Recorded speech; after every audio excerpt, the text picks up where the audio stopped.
You're listening to The Bird Bath.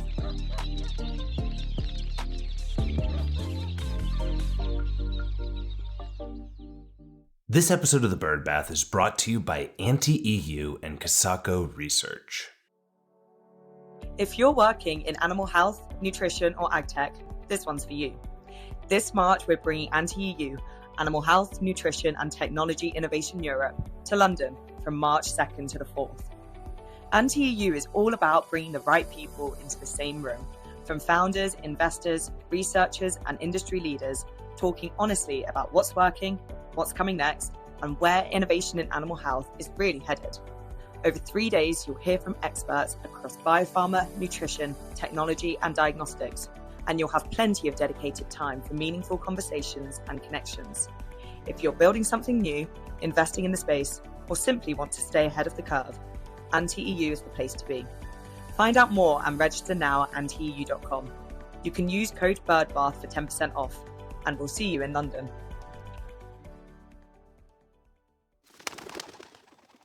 Welcome back to The Bird Bath. Each week we scrape the surface of the news you need to know, so let's get into it. Kicking us off this week is and not just kicking us off, but a mountain of news this week. Tons of things coming out from VMX over the past week, as well as stories that developed right as VMX was kicking off. But the most impactful thing that I had the opportunity to do while in Orlando was sit down with PetSmart Charities and Gallup Research to understand a really deep insights into the report that they had recently done. Now, some of you may remember mid-year last year, they did the State of Pet Care study where they discussed the pet owner's perspective. Well, just this week, they launched the veterinarian perspective on this, and it was fantastic. It was a wonderful time, and thank you to PetSmart Charities for having me out and allowing me to sit down in a room with some very, very intelligent and incredible people as all kind of digested the data and had a very spirited conversation around what the numbers were saying. And sort of the high-level summary and the key findings that PetSmart Charities and Gallup found was that veterinarians say cost is the largest barrier to providing veterinary care. They also said most veterinarians are aware of the spectrum of care approach, but fewer indicated they practice it regularly or to its full extent. And finally, veterinarians report that declined care has practical and emotional consequences for them and their staff. Now, take it all the way back to the top there. Veterinarians say cost is the largest barrier to providing veterinary care. Most veterinarians, 94% in the study here, say that clients' financial considerations sometimes or often limit their ability to provide care. Respondents cited cost as the reason clients decline treatment at least twice as often as any other factor. And with the affordability challenges that we're seeing across the veterinary industry, veterinarians are expressing differing views about who's responsible for this. Now, this was a bullet point here that really fired up quite a few people. They were given the choice, the respondents were given a choice, veterinary respondents were given a choice. They had to choose between two statements. And 63% of the respondents agreed that people should not own pets if they cannot afford care at current market rates, while 37% agree that the veterinary industry should be responsible for making care more affordable. Both of those are tough things to hear, right? The industry is definitely part of the situation and how we can make care more responsible. And it adds negative undertone of saying people shouldn't have pets if they can't afford them at current market rates. And as we talked about this, there was the conversation of the fact that a lot of people have pets that they got when costs or prices or their lives were in a different position. And as we're seeing the macroeconomic trends of whether you want to call it recessionary trends or just increased inflation or cost of living inflation, people may be getting priced out of the care for those animals. So there was a lot of debate around the conversation there of who should carry that burden of the increased cost and how we all can participate in lowering the cost of overall care by increasing a larger spectrum of care. The next part there, most veterinarians are aware of the spectrum of care approach, but fewer indicate they practice it regularly or to its full extent. This was one of those bits where language becomes very different, right? The spectrum of care can be everywhere from gold standard of care to approved care and everything in between there. And so the data and maybe the conversation that we were having, and a lot of people were having, was when we're offering what's in this as a spectrum of care, are we offering gold and silver level care and saying in clinic that we're offering multiple options, where there could be gold level care offered all the way to approved care and care that is going to be in the best interest of the patient and allow care to be accessible, but maybe it's not the top level. Maybe there's more outpatient work. Maybe there's over-the-counter medications versus, the latest, greatest breakthrough in drug technologies. And so there was definitely pieces there to dissect. And I'm not going to spend the whole episode here breaking these things down. But the final part, veterinarians reported that declined care has practical and emotional consequences for them and their staff. So they said when clients decline to pursue recommended veterinary care for their pets, it takes an emotional toll on veterinarians and their staff. 73% of veterinarians somewhat or strongly agree that it's difficult to see clients struggle to pay for care. So the emotional fatigue that we're seeing for people is not just on the emotional piece of how invested we know the veterinary professionals and team members are in taking care of these animals, but when financial concerns are what limit them from being able to provide that care, it becomes a really, really big impact on everyone in the cycle. So a lot of big things to dissect. I'm going to link the report in my Substack this week, so make sure to go there. There's going to be a couple other reports that came out, so lots of great things to track and follow there. Another session that I went to, actually on the same day, which in VMX terms is like 4 years worth of time. But on the same day, I went to a session that Brakke puts on, both at VMX and WVC. And the overarching thing here was that everyone, and we continue to talk about the decline in visits, but the overall health of the largest companies in our space is up. The overall animal health market is up over 7% over last year's figures. It's continuing to grow. We're seeing increased revenue. We're seeing increased amount of dollars being spent on pharmaceuticals in clinics. But we are seeing is a decline in the number of visits that people are doing.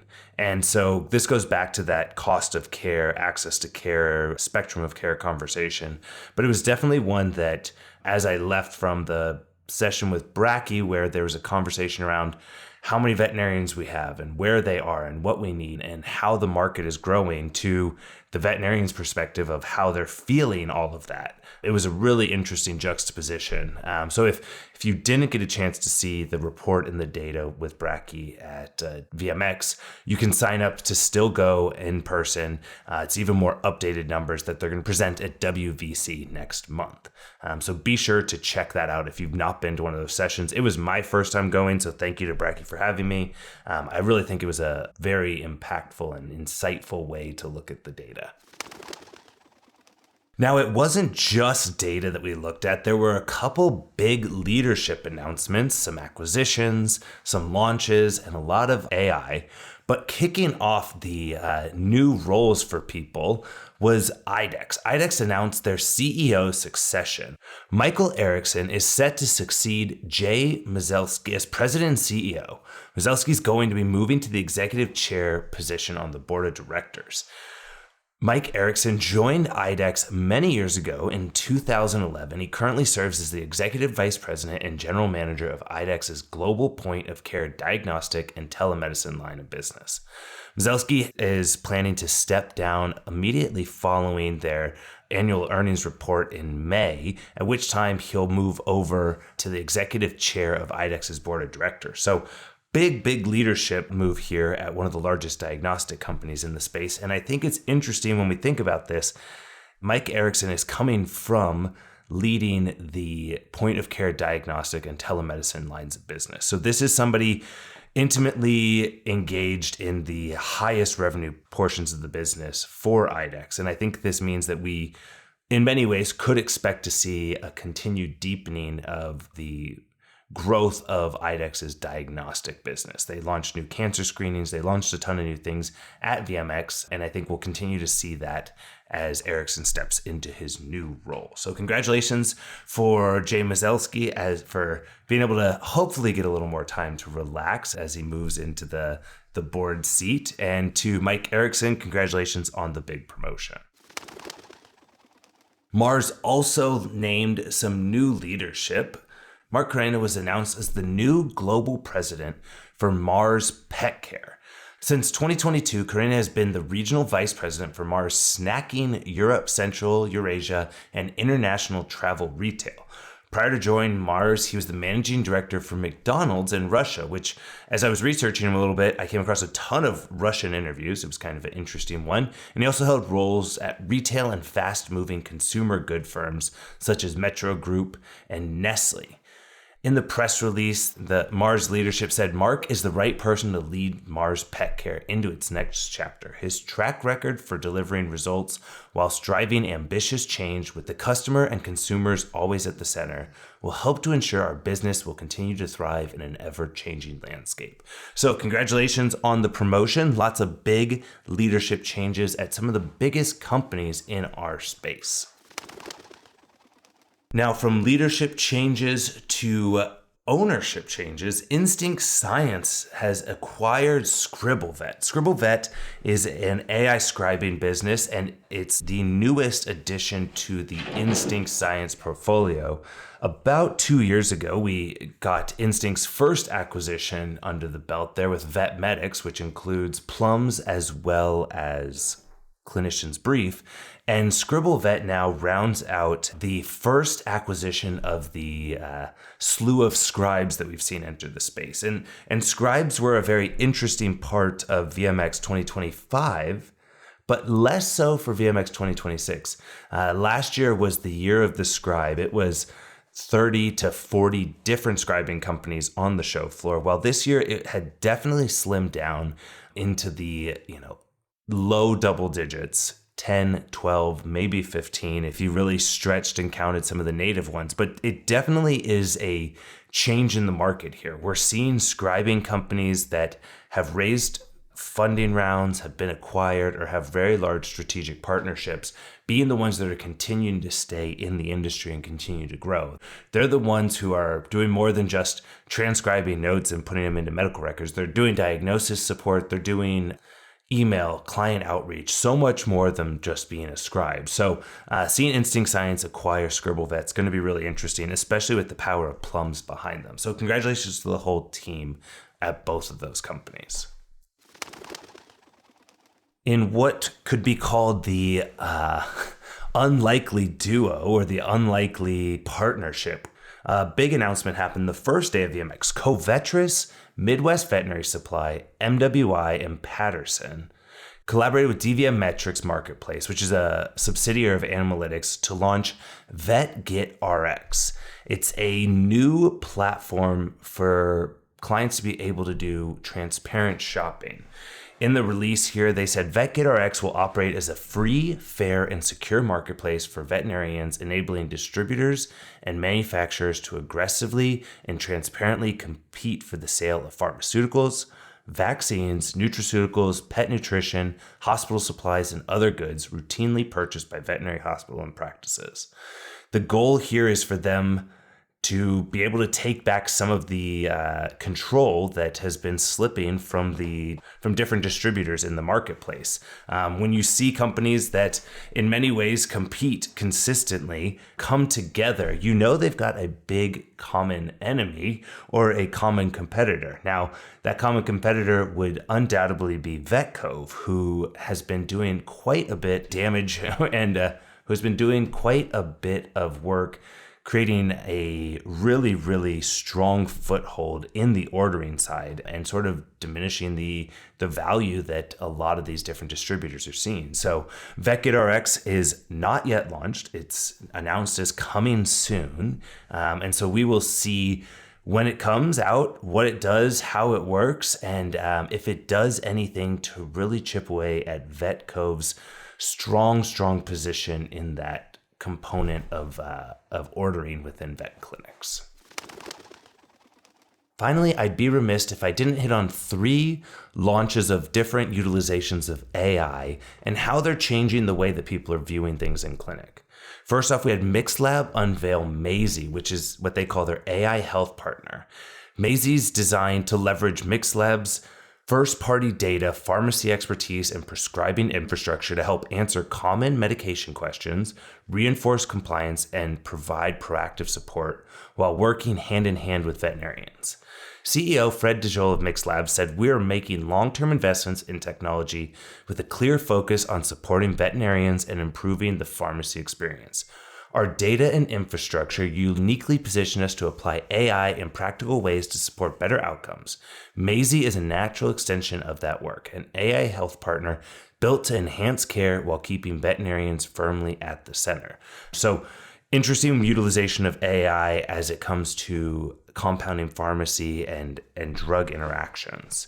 Next, we had Otto launch their increased agentic confirmations. So Otto has been doing quite a few things on the AI side of things, and what they're now calling agentic confirmations, which I love because it's not hiding behind much of a marketing term here.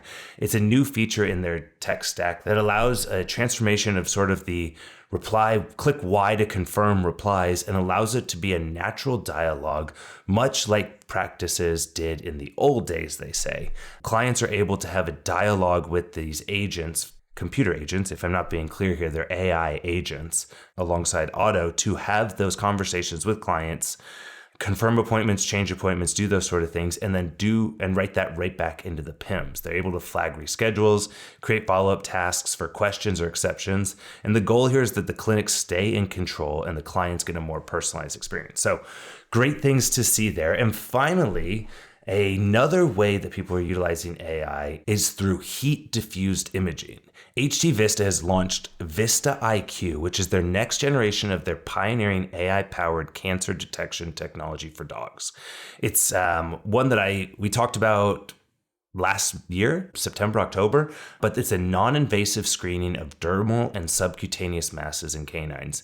And their heat diffusion imaging technology is able to look at these masses in pets and dogs and be able to understand if it's something that needs to be aspirated and tested. And it's a way for people to be able to have more confidence in tackling what's going on there.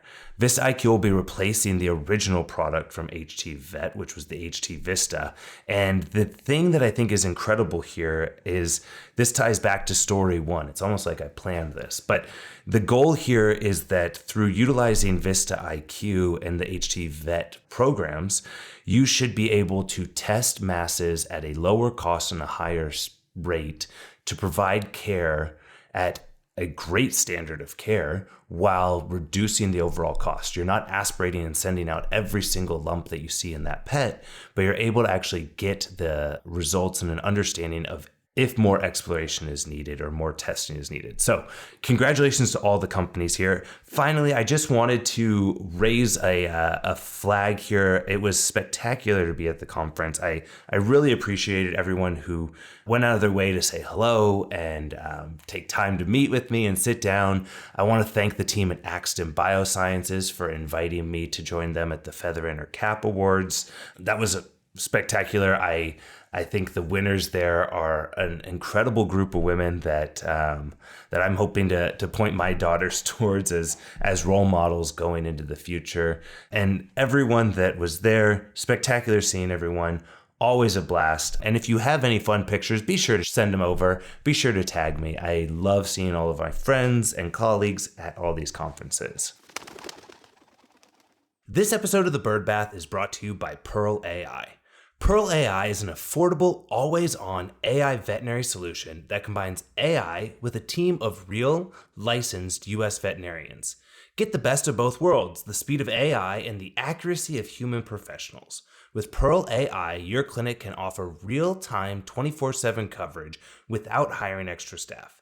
It also automates screening and triage, lowers your operating costs, and turns more of your site visitors into paying clients. Integrate Pearl through a simple web snippet or API and start growing your practice while you sleep. Learn more at pearl.com/thebirdbath. That's pearl.com/thebirdbath. And for more on these and other stories, join us by subscribing to our Substack. There's a link in the bio. And don't miss out on any episodes by subscribing and rating the show. For The Bird Bath, I'm Ryan Leach. See you next week.